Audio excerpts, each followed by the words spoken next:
Hello everyone, welcome to the ABB Robot Studio tutorial. In this video, we will learn how to define work objects in ABB Robot Studio. So let's start. First, I will select solution with station and virtual controller, and I will select this version of RoboWare, and I will keep the robot model default. And I click on create. You can also select any other option for RobotWare.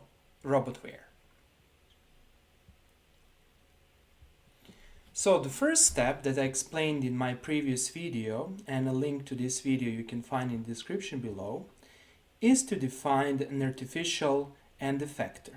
That is, I will define a virtual end effector for the purpose of defining a work object. Here I will select this option and I will click on OK. So here's my robot. So let us activate the controller. We click on the controller and over here we can find the option operating mode. We will select manual operating mode and we will click on enable device. Now we can bring our teach pendant or flex pendant. Okay, we wait for the RoboWare to load and we can click here on jogging. So let us rotate the view.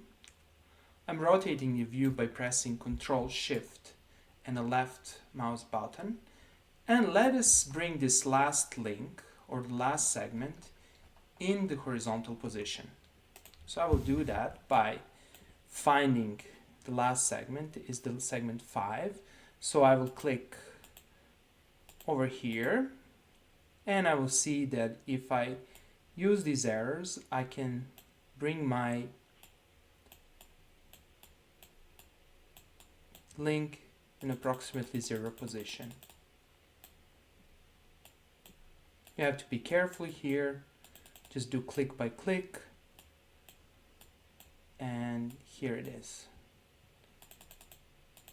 You can, for example, select even a value close to 0.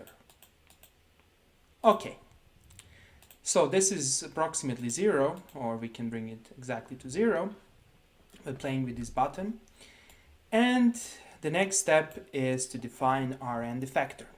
So I will click on modeling and over here I can find the option solid. I will select the cone and I will enter the following parameters: 250, 0, 0, the radius will be 25 and the height will be 150. And I can click on create. So here's my end effector. You can change its color, you can also modify its position. Okay. The next step is to attach our end effector or our cone to our faceplate. So we do the right click on our part 1 and we select attach to, and over here we can select this last option. And you can see here, let's zoom in to show you better this part over here, what will happen. So you do again, right click, you click attach to, and you can see that now the last link or the faceplate is being highlighted. Do you want to update the position of part 1? I will click on no. So I don't want to update the position since I will manually set the position. Okay. So let us bring this end effector over here and let us modify its orientation. So I will do the right click and I will click position, or you can also modify the position if you want. You click position, set position, and I will enter the following parameters: 367, 0, 879, and the orientation will be basically 90. And here it is. Okay, I will close this menu. Now our end effector is at the correct position and it's being attached to our faceplate. The next step is to define a tool frame corresponding to this end effector. How to define a tool frame? I'll click over here and I will click on program data. And over here I have a tool data. I will double click and I see over here tool 0. So what is tool 0? Tool 0 is the coordinate system attached to the faceplate. So how to see that coordinate system? I will click on my End Effector and I will make it invisible. So over here you can see tool 0. So this is tool 0. This is the z-axis, the blue line. The red line is the x-axis and the green line is the y-axis. So this is tool 0. Since I have an End Effector, let's make it visible. I want to basically bring this tool 0 coordinate system over here. That is, I want to define a new coordinate system whose center will be at the tip of my cone, that is at the top of the cone, and the axis orientation will not change. So how to do that? Again, we see here tool 0, we press new, and we automatically have here a new tool data. Tool data is a data type, so I will call this End Effector. Okay, make sure that you don't leave spaces between the names, right? Between two two nouns, right? Scope, I'm not going to play with the scope here. I will just leave it as a task. Persistent, I'm not going to play with these parameters, and I will click on OK. So here's our End Effector. So let us change its values. Click on here, right? And we need to specify the offset. We know that basically the tool 0 frame should be offset in the z direction for the height of my cone, and that's basically 150. And I click OK. And here don't forget to specify the mass value. Select, for example, 1. In reality, if you know the mass of the End Effector accurately, you can specify the correct mass. Click on OK, and another option that you need to adjust is basically your center of gravity. Here, if you don't specify the center of gravity, you will get an error when executing a code. Since I don't remember exactly what is the formula for the center of the gravity of cone, I will choose some value of, let's say, 90 over here. And I press OK. And you press OK, and here we have an End Effector tool frame. So how can we test this tool frame? Let's see. We click on the jogging menu, and over here, if we click once, we see that the motion mode is linear. If we click once more, the motion mode should be reorientation. And over here, we can select the tool, and we will select the End Effector.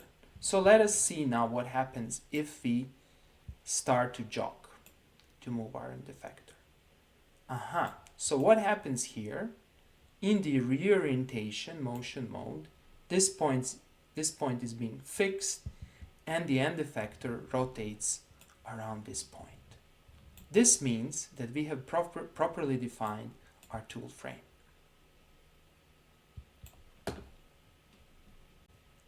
Okay, the next step is to define our work object. But before we define our work object, let us change the motion mode. Let us bring it back to linear. And now let's see what happens if we move our End Effector. We are moving in the base coordinate system, and the coordinates that you see over here, x, y, and z, are the coordinates of this point, that is of the top of our End Effector, or the tip of this cone. Okay, so how to define a work object? In my case, the work object will be what? Will be basically a cube.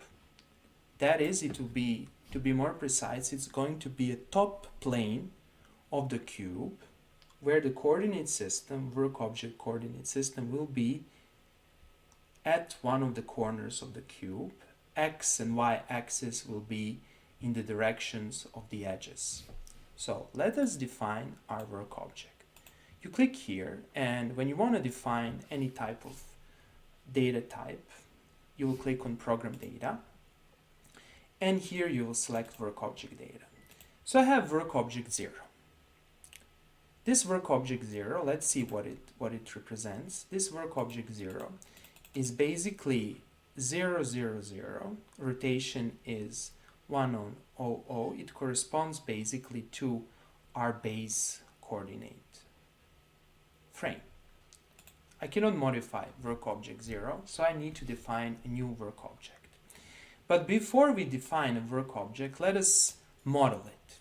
So I will click over here on modeling, I will do solid, and I will click on box. So let's choose, for example, the length of the box. Let's choose 300, and we see that this box is located at the base. And I will change the orientation. I will make the orientation 45 degrees. So it's going to look like this. And now I'm going to change the location, the corner point. It's going to be, let's do 300, and let's do in the Y 150. So here it is. I'll click OK. Create. Here's my cube. Let us change its color. So I'll click here and I'll do set color, and let's change color to, for example, to this red color or purple. Okay. So let us bring our teach pendant. And for the time being, let us go back to the jogging menu, since we need to change the orientation of our end effector. I don't like this orientation. So I will click over here, and now I can, for example, click on a reorientation, or you can click on this button over here, and let's change the orientation of our end effector.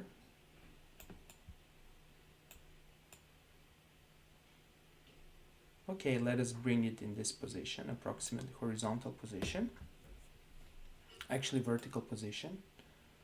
Let's move it a little bit. Okay, perfect. Now, let us go back to our program data. Again, work object data. Here is our work object 0, and let's create a new work object. Let's call it cube. The scope of this work object will be basically task, and I'm not going to change these other options. I'm going to leave it as persistent.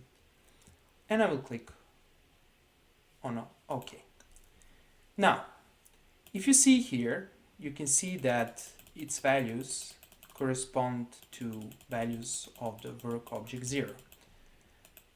I don't like that. I want to redefine my work object. So, the work object is nothing less than a coordinate system. Its 0 point will be located here, x-axis will be in this direction, and y-axis will be in this direction. So how to do that? We click here, we click on edit, and you can have several options here. I will click on define.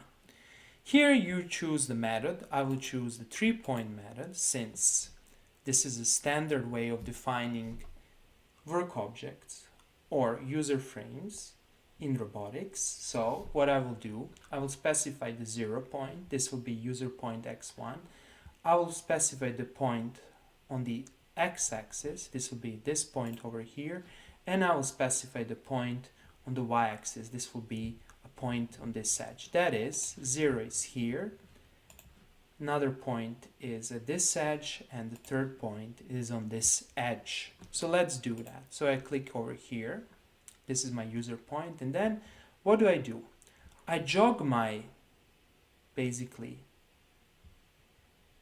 end effector, tip of end effector to this point. To do so, I will go back to the jogging menu.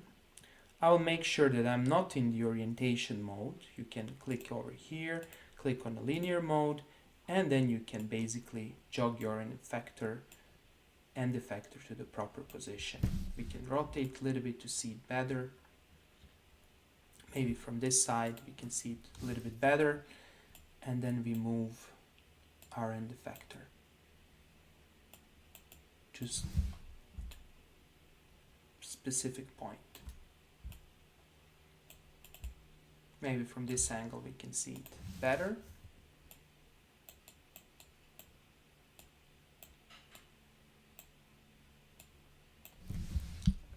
Let's rotate a little bit.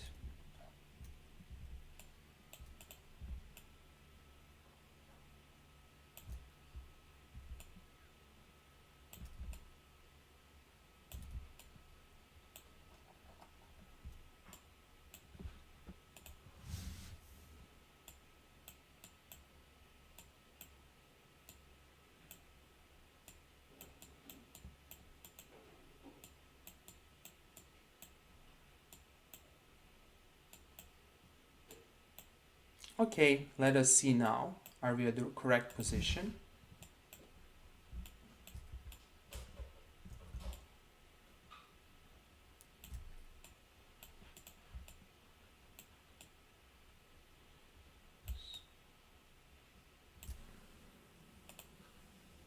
So I will repeat this until of course, in reality, you will have much better overview of the points, since from this angle you cannot see it clearly.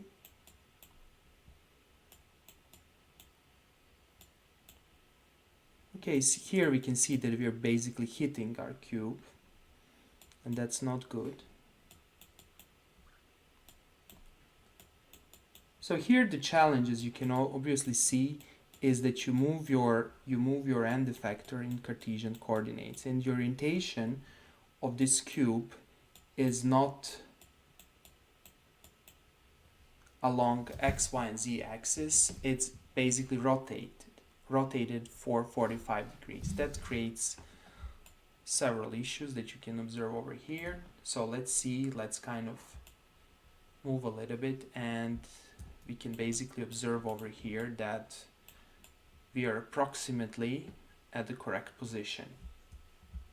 We can rotate. Okay, so this point can be approximately our 0 point, or we can modify it a little bit. Let's modify it a little bit by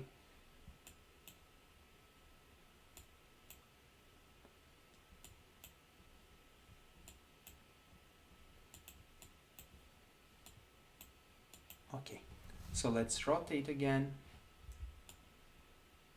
Let's see what happens. Zoom out, maybe from a different angle. We can see it better. Now zoom in, and then we can adjust this a little bit, these points over here. We can basically move it a little bit. Go in the Z direction.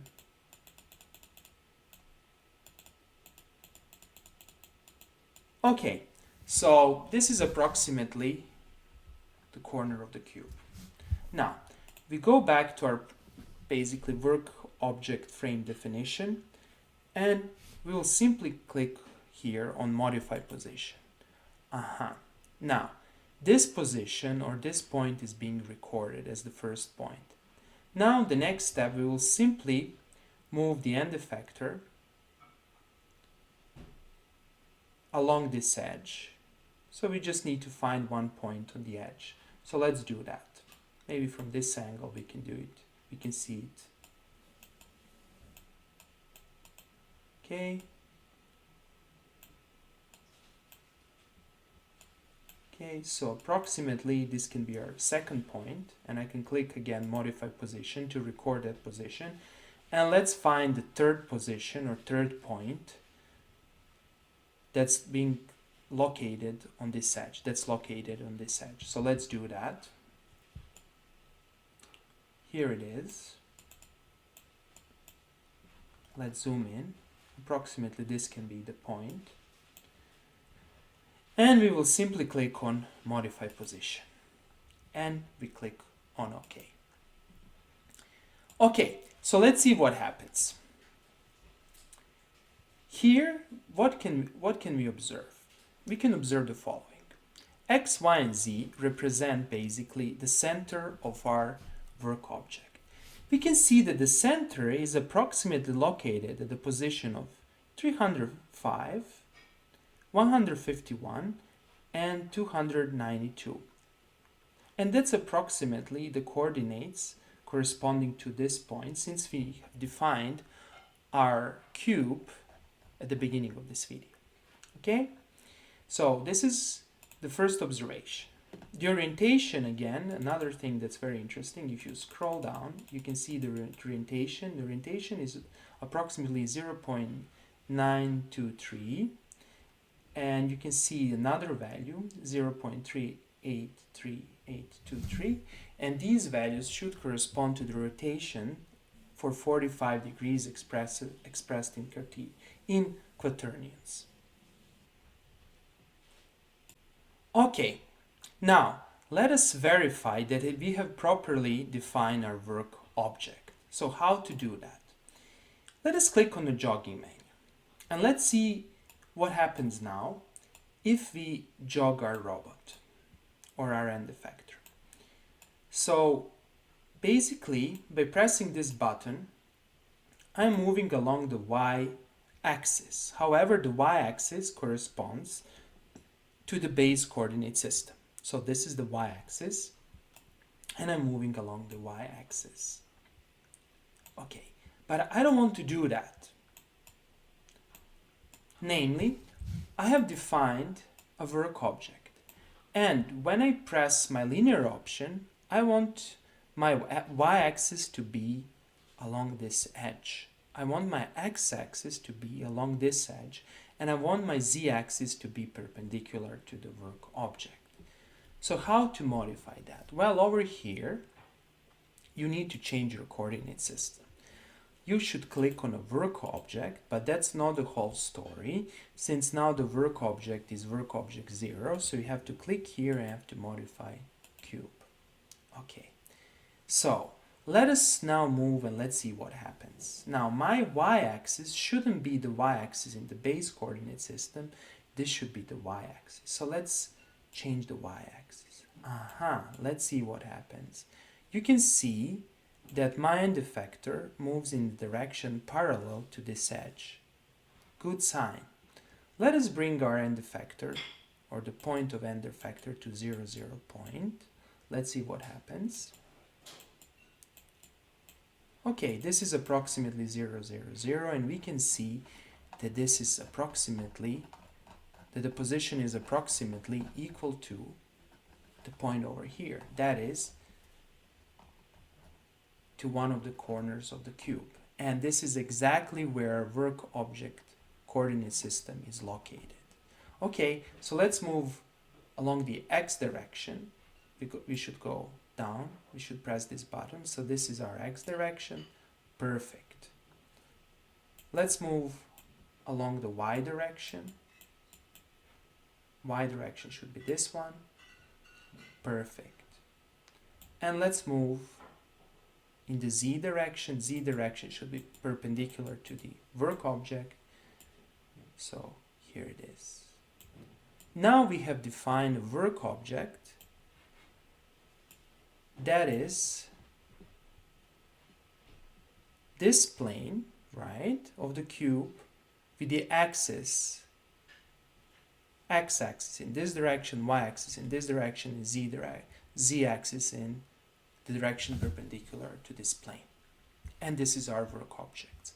Work objects are very useful for performing certain tasks in robotics, such as pick and place, welding, etc.